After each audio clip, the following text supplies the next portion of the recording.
Are you a podcaster? Maybe you've got that big idea and you're looking for a network to join. The multi-award-winning Ozcast Network can get your content to eyes and ears all over the world. Join now for the first month free, and you could be featuring this sound at the beginning of your podcast. Ozcast. Simply head to ozcastnetwork.com for details.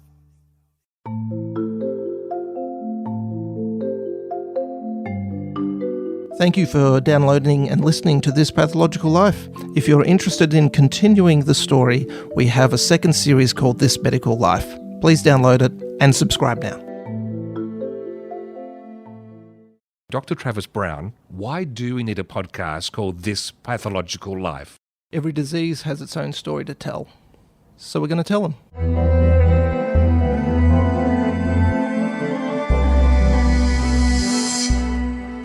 I remember it very, very clearly because it was associated with some major decisions I made about changing the direction of my career. I was sitting in my office at the NIH Clinical Center, the research hospital where I had my laboratories, and what came on my desk in June of 1981 was the June 5th edition of Morbidity Mortality Weekly Report, the weekly summary that comes from the CDC. And it was a report of 5 otherwise healthy, interestingly and curiously, gay men who presented in Los Angeles with an unusual pneumonia called Pneumocystis pneumonia, which is seen only in individuals who have a compromised body defenses or immune system. I had seen several patients with Pneumocystis because as an infectious diseases clinician, I was not infrequently called to consult on patients from the Cancer Institute who were receiving chemotherapy and would occasionally get this bizarre type of pneumonia. I didn't make anything of the initial report because it just was curious, a little disturbing, wasn't quite sure what was going on.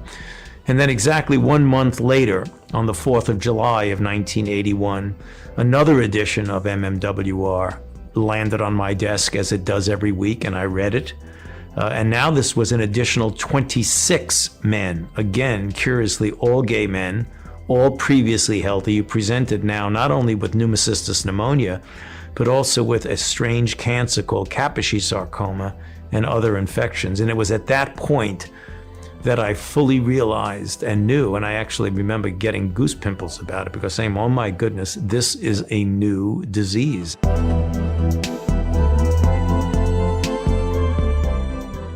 Back in the early episodes of Series 1, when we were looking at COVID, Travis, HIV got mentioned in the list of looking at different pandemics, and probably timely to have a look at HIV in Australia because the limelight is elsewhere and there are most likely things we need to be aware of.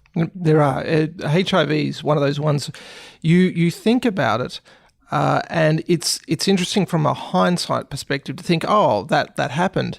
Can I ask you what your memories of HIV were? I remember in the mid-80s, I think it was mid-80s, 86 it sounds like, but it could have been a bit later, the Grim Reaper ads on TV and being quite disturbed by it. And not long after that, I was doing talkback radio on 5DN in Adelaide, and I remember having callers ring up in the wee small hours going on about how it's God's punishment.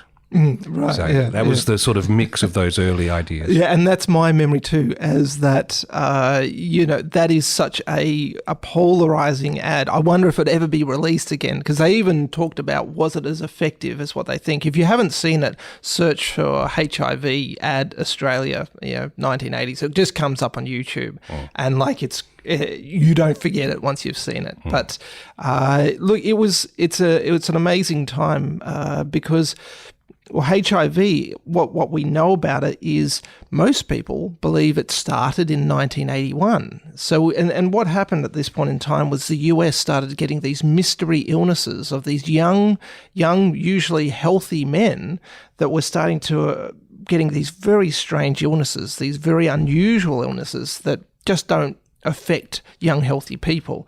They tended to be male and they tend to be homosexual. And so this was, first reported, CDC published a case of, or an article of 5 young, previously healthy young men they were infected with Pneumocystis pneumonia. Now, this is a fungus, but it doesn't affect healthy people. The only people it affected were immunosuppressed people. And so it was really strange that healthy individuals were coming down with this. And then in New York and California, they started to get this unusual tumour. It was a very aggressive tumour. It's called Kaposi sarcoma. Now, it's got the sarcoma term, but we now know it's not really a sarcoma. It's actually a multicentric vascular hyperplasia, but it's these lesions that are vascular and they can bleed. If you've seen the film Philadelphia, those lesions on around his face and on his body, distinctive things. Healthy people were getting them, healthy young men mainly. And this was just baffling everyone. And so we start getting these cases in 1981, and then it's not until 1983, so 2 years later, we get HIV isolated as the causative agent. Now, if you think about that, that's 2 years to identify what caused it. And again, what you're hearing, what you remember, all of that, there's amazing clips of politicians railing against, all sorts of manner of what the cause was. And, again, yes, at the time they said it was gay cancer. And so it wasn't until 1983 that we realized what the virus was. It wasn't until 1985 that we were able to test for it. So that's 2 years to find out what it was and 2 years to test for it. So it's amazing when you think about that. In these current times, it took us 2 months to identify a new virus. And so then people are going, well, it spread across the world, as everyone knows. And so then they started going, well, where did this come from? It became the search for patient zero. And so who was the first person infected? Now, there was a book in 1988 that's called And the Band Played On. And they announced, it was an airline steward, a Canadian-French person by the name of Gaëtan Dugas. And they announced him as patient zero. Now, he certainly wasn't. But imagine a book coming out. This patient had died in 1984, so the book came out in 1988. And he was a gentleman that went from city to city, as his job would lay, and slept and had sex with thousands of men.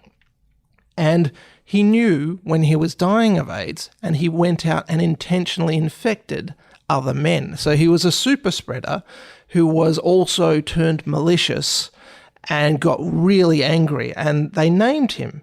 Now, he wasn't patient zero, and the reason they know that is because when you get HIV, it mutates at a predictable rate. And so what they found is that the mutation that had entered the US had entered it decades before. And it was actually in 1966 that they realized it had entered the US. And so they can always trace it back to Kinshasa, which is in Africa. And they have in 1959 a man in hospital from there, and in 1960 a histology specimen where they were able to find that the virus was in that region at that time. And so what they then did is traced it all the way back, and what they're looking for, patient zero, tended to be in the early 1900s. Oh, really? So what they talk about is a spillover event. So where you have an event where the virus goes from one species to the next. I always prefer to say cross the species barrier, because then you know what's going. Spillover sounds like it falls out. Whereas crossing the species barrier means that it went from one species to the next. Now, what we know is that HIV-1, which is the main one that's going around, is closely related to a chimpanzee simian immunodeficiency virus. And that has come out from southeastern Cameroon in Africa. So it's amazing detective work that something happened in that time. So what's happened from there, from Africa, they believe it went from Haiti and the Caribbean, then into the US at that time. So when these people were getting sick in the 80s, again, what we know from HIV and AIDS, as it was termed back then, is they had been sick for actually quite a long time. but it were just presenting then. And so that's why it sort of seemed to flare up, because all these people would have had this infection that we'll discuss the course later. And so that then begs the question, how did it cross the species barrier? And there's a few theories, but the most prevalent one is the cut hunter theory, meaning that someone in Africa was hunting chimpanzees, as they do, and they killed a chimpanzee, and then as they were butchering it, they either had a cut on themselves or they cut themselves. And then the blood mixed. This is a bloodborne infection, HIV, and the virus was able to find itself in an environment that it could survive in and it could thrive in. And from there, it was able to spread. It's reminiscent of the wet market theory that people are talking about in relation to COVID as well, and crossing the barrier. So it is quite amazing, because you sit there, well, how is this not happening all the time? Because we're mixing with animals all the time. And there's just sometimes a sentinel event that just changes the course. I know that some of the conservative callers who rang me up did think it was due to monkeying around in Africa, and they just ran with that theory for ages, which put, I think, the public goodwill behind, because, well, they're just getting their just desserts was the dialogue of the time. And this goes on in the field of medicine, doesn't it? And public health is, you've got those other elements causing friction and turbulence as you're trying to apply evidence-based approaches to getting to the heart of a matter. And this is the thing. I even went online and sort of like just put out some information about HIV. And I was surprised. I even got some conspiracy theory people coming back and saying, well, that shows that it was put into an African, hospital, and they were experimenting at the time. Like, wow. What are you reading? This is happening now. And so this is where you sit there and just go, the field of medicine, pathology, is working in an area, we're trying to find facts, but you have this whole information, people with agendas coming on and saying, this is what I think. And the problem is people listen to that and then make their judgments or do something on that. And so that's the impact of knowledge. And we now have an ability to be able to transmit information that we've never been able to transmit. Someone who has a megaphone that never would have had a megaphone before. And I think we're seeing that at the moment. And so to date, what have we got, from that event? Now, this is probably around over about 100 years now. HIV has been around. We've had around 78 million HIV infections. And that ranges is between 71 and 87 million because, again, some places don't have testing. And so you have to estimate. There's been around about 38 million AIDS-related deaths. And what we know is that there's in 2019 1.7 million acquired cases. Now it is reducing. It's down by about 23% from 2010. But the interesting fact is about 80% of people in general know they're HIV positive. About 20% don't. Oh. So this is the environment we find ourselves with HIV. You mentioned megaphones before. I'm about to take yours away temporarily. Change its batteries. Back in a moment.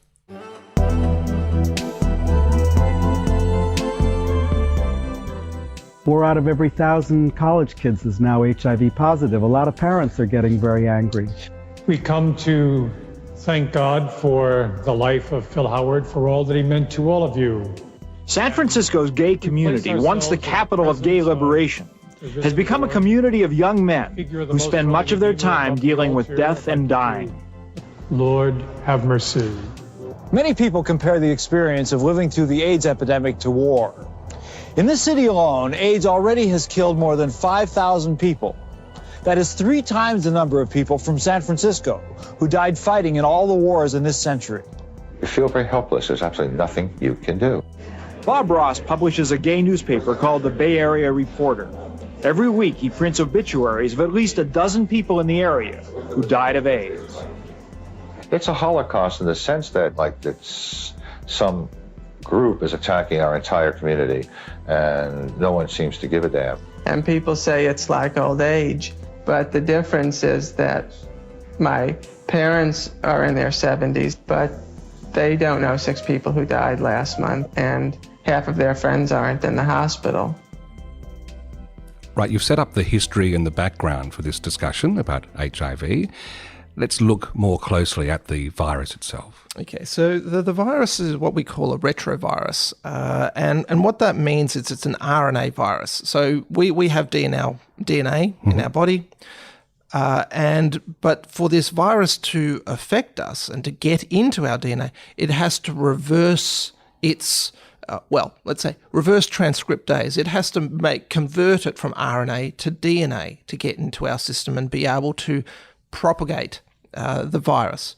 And so it's a little virus. It has what we call enveloped. It has a membrane around it, and you've got these little spikes again with proteins on it. And inside you have 2 RNA viruses in a little capsid. And so it produces 15 proteins. So what the virus has to do is it has to get into our cells. It has to then integrate itself into the DNA. It has to reverse transcriptase, taking it from RNA to DNA, and then it has to proliferate. And so what ends up happening is the cells that are affected are our immune cells, specifically T cells, T helper cells. And so this virus has to be able to attach itself, and so it has receptors. And what we know is that it is a bloodborne infection, so it stays in our blood. It affects our immune system, T helper cells, but it also affects macrophages. So they are also cells that help us take and fight infection. And the HIV interferes with macrophages able to take up microorganisms and bacteria and kill them. And so it has a whole ability. Now, the interesting thing about that is that initially people will get an acute infection. Now, this we tend to describe it like a flu-like illness. So people will get headaches or sore throats, feel unwell, fevers and chills. They might get some muscle pain and aches. Now, this tends to happen 2 to 4 weeks after they've been exposed to HIV. So it's kind of non-specific, and that's the hard thing. Feels like the flu. And so they may even get a bit of a rash, what we call a maculopapular rash, so sort of red, maybe even a bit bumpy, and they'll get swollen lymph glands, but that will subside. And then they might feel fine. And so you've got that acute infection where the virus is taking hold. And then you've got this chronic infection. Now, it goes into a sort of a latent period. So when we look at viruses, you can have almost 2 cycles. You have a latent period and a lytic period. And the lytic is when it's lysing cells and causing damage. Latent is it's just sitting there in the background. It's generally not causing much problems, but it's just proliferating. And they can get mild symptoms. You can have a cough, you can have a bit of weight loss, diarrhea, high fever. But this can last for about 10, 15 years. And so you're otherwise well. And again, these are young people, sexually active, with HIV infection. You can understand if you have a few partners and you're not aware of it, then it just passes on. And then we get to stage 3. Now, this is the acquired immunodeficiency syndrome. And this is where you really get low T cells in your blood. You really get this weight loss and cough, persistent fevers, chills, rashes, pneumonia. And this is where people were presenting in the 80s and 90s at that time as well, with these very unusual infections that would not affect a person with a competent immune system. And so the average survival for someone when they get to that stage 3 is about 3 years. And so you can see that you have a virus that is infectious, causes just a little bit of illness at the start, hangs around for about 10 years, still being infectious, still passing it on, and then you get very unwell at the end. And so when we look at HIV in Australia, we have around about 26,000 people living with HIV, and it's estimated in Australia about 10% are unaware of their diagnosis. That's about 2,600 people.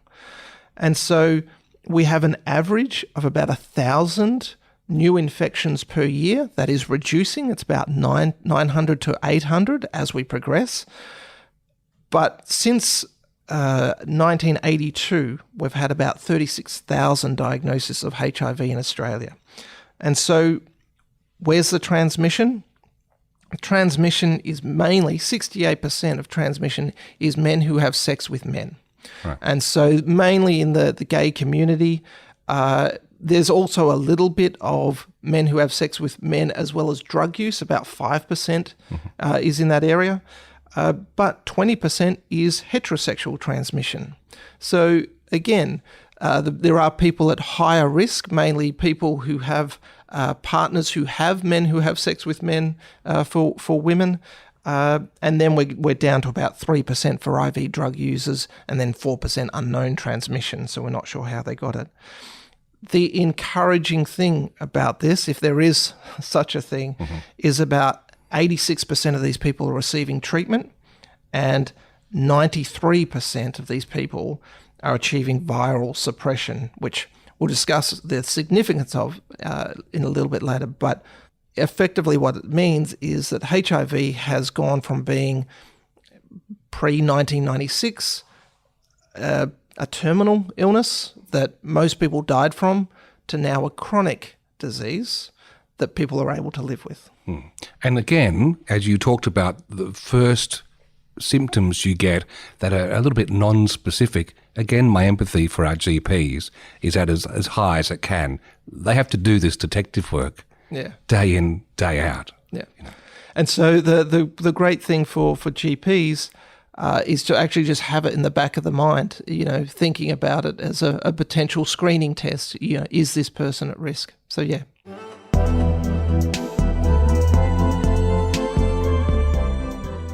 "30 years ago, the Food and Drug Administration approved AZT for the treatment of AIDS. At the time, it was a miracle drug that gave patients up to a year of life. Acquired immunodeficiency syndrome, known as AIDS, is the last stage of the human immunodeficiency virus HIV. There is no cure for HIV, but the disease can be controlled with treatment. Treatments for HIV and AIDS have progressed since the approval of AZT. Patients can choose from dozens of medications to fight the disease. Now, antiretroviral drugs make it possible for people diagnosed with HIV to live longer lives. But the Centers for Disease Control and Prevention reports more than 6,700 in the U.S. died from HIV or AIDS in 2014, and the World Health Organization estimates about 1.1 million people died from AIDS in 2015. Right, in the final part of this episode, Travis, let's deal with a number of questions that may well be on people's minds, and let's start with some of the common misconceptions about HIV/AIDS. Where would you start with something like that? I would think because HIV has been around now for so long, I think one of the main misconceptions is that it's not a problem anymore. We've gotten used to it being around or affecting other people or not affecting, this community or not. And so this misconception that it's not a problem. No, it is a problem. As I say, 800 or 900 people get a diagnosis each year in Australia. Again, there's more in other countries like Africa, and it's a significant problem. Now, we can manage it much better, but people think they don't. There's a free ticket. You can manage it, so. Yeah, so it's not a problem. And the problem is what we found was there was an increase, mainly, again, there was safe sex, advertisement and really effective campaigns that then once it started to be managed so well, that actually dropped off and the infections went up for a bit. So people go, it's fine, I don't worry about it. But yes, it's able to be manageable. But again, there is a risk. People can contract it. People will often know they're in the higher risk categories. And the problem with not testing for it is if it presents late, the prognosis is a bit worse. We don't manage it as well, particularly if it presents really late, because that's difficult to manage. So I've got a question with that notice. I need your opinion on this.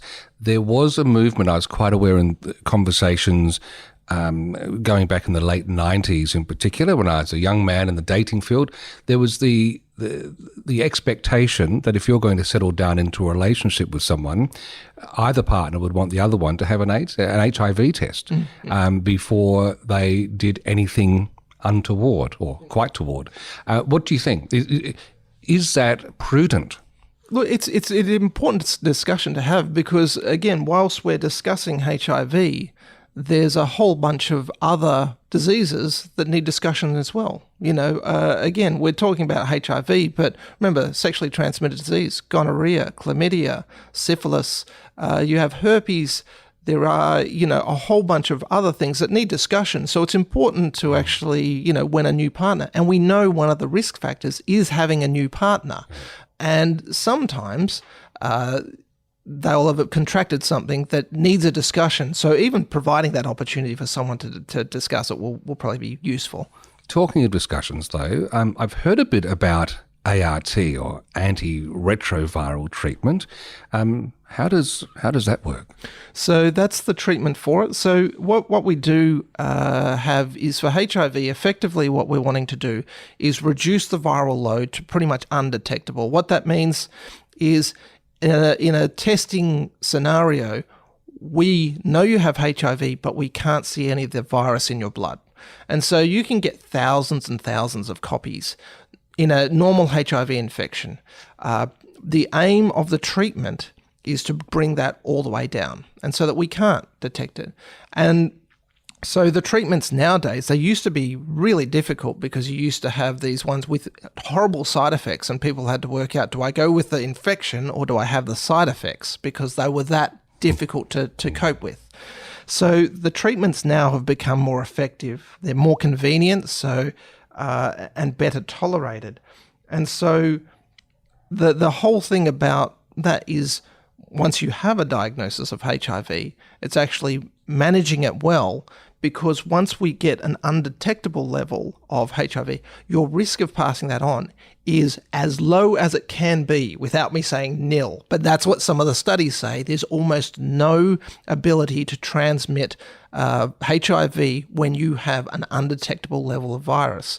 So there are studies out there that show people, HIV positive partners with HIV negative partners, for 6 months without protected sex, which again, this is the study that it was, did not pass it on if they were able to get to and maintain an undetectable HIV level. So that's an encouraging result. But again, you sit there and just go, you would hope it doesn't encourage the other behavior. I'm HIV positive, I'm undetectable, therefore I don't need to have, safe sex. But it's encouraging for people who are seeking treatment. Well, it's actually useful, because even having safe sex, there's still always that risk. So if you were still applying safe sex practices in that scenario, then it means it really does get as close to nil as we possibly could imagine. Exactly. Well, and the important point there is, if you're in an environment that if you're in an environment or you have a risky exposure,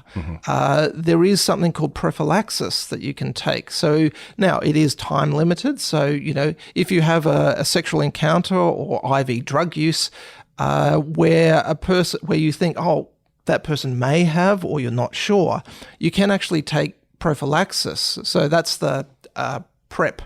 I was going to ask you about PrEP. So I wasn't sure how to pronounce it. So it is PrEP, but with a small r. Yeah. And these are the things. So when health individuals started getting what we call needle stick injuries, so if you took blood from someone who had HIV, or even possible or didn't even know their HIV status, and then accidentally stabbed yourself with it, it's a needle stick injury, and there's risk of transmission of bloodborne viruses. Mainly we talk about hepatitis B, C, and HIV. So what we would have for those people is you would take the HIV medication to make sure that if it is there, it doesn't take hold. And so people who have, patients or, who have these risky encounters or aren't sure, they can actually take it regularly if they're in the medium to high category of, you might contract, or if they've had an exposure, they can actually take it and reduce their risk that if they have encountered HIV. If I just circle back briefly, you mentioned the undetectable viral load before. Yep. What do you actually mean by that? So what that means is, so again, when we're doing the testing, we can test for effectively the level of viruses. Okay. And then once we get it, so for a person who's HIV negative, if we test for the virus, you wouldn't get to a level. So effectively it means that the threshold of the virus in the blood, we can't find any. And so a virus will normally be proliferating at hundreds, thousands. But When it's undetectable, it means we know you're HIV, but we can't find it on our test. Okay. And so that's the aim for that to go through. Now, about living with HIV, is it still possible for patients to have kids if they've got HIV or a partner who's HIV positive? They do. So we'll tackle the first one. If they have a partner that's HIV, again, you'll want to manage the HIV as best you can. You want it to be undetectable level because, again, transmission, you want to reduce that risk as much as possible. Absolutely. With regards to pregnancy, HIV does not pass the placenta barrier. Wow. So the baby is protected in the uterus. Mm-hmm. The high risk time, though, for a mother to pass it on to their child is birth. And so when they have, because you have mixing of blood at that point in time, and the other one is breastfeeding. So it can be passed through that. So what we find, though, is that if it's the HIV is known, now pregnant women are regularly screened for HIV, so that's really good in our environment. Mm-hmm. We can reduce that risk of passing birth from between 25 to 40% down to less than 1% of transmission risk with birth of a HIV positive mother to a HIV negative baby. So yes, they can. It's just knowing about the diagnosis, and then it's taking the correct precautions to make sure that transmission is limited as much as possible. Let's finish off on that tone or topic of precautions. GPs. How often would you recommend GPs are testing or screening their patients? Look, all it is just considering it. And again, if someone is in a risk category, so we know that's men who have sex with men, we know that this is IV drug using, it would be just a matter of knowing that this patient is in a risk category, even if it's a heterosexual woman or man who have had a number of contacts in the past. It's thinking about, should I test, should I screen for it? Because again, sometimes we don't know, and look, there are diagnoses that are a bit surprising that this person is encountered, and sometimes, let's be honest, not everyone describes in detail their sexual. I would if I could remember them. So again, some people boast, or some people may be a little bit embarrassed. And again, it's don't one look of those... at me when you say that. So it's just a matter of having that discussion about whether we test for HIV. Look, the challenge is we do know that almost 50% of transmissions of HIV come from about 20% of people who don't know they have it. And so we do know that when people get diagnosed with HIV, that it does change behavior. And so if we're able to identify those people, we know we can actually limit the transmission risk. And so it does improve their prognosis, and it limits the ability of the virus to spread. Dr. Travis Brown, thank you.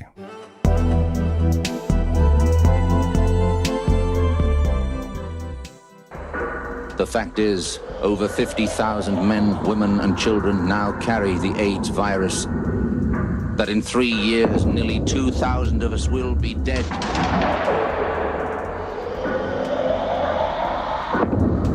That if not stopped, it could kill more Australians than World War II.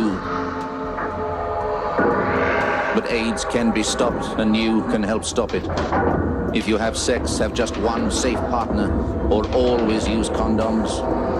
Always.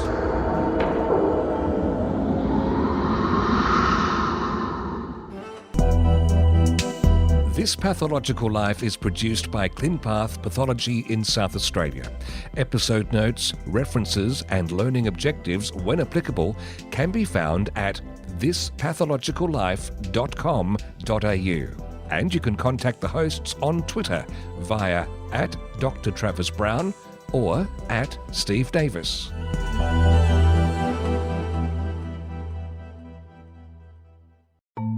Thanks again for listening, and just a reminder, if you haven't done it yet, have a quick search in your podcast app for our second series, This Medical Life.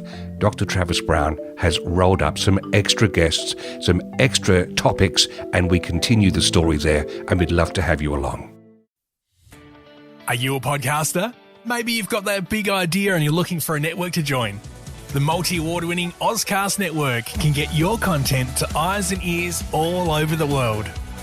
Join now for the first month free, and you could be featuring this sound at the beginning of your podcast.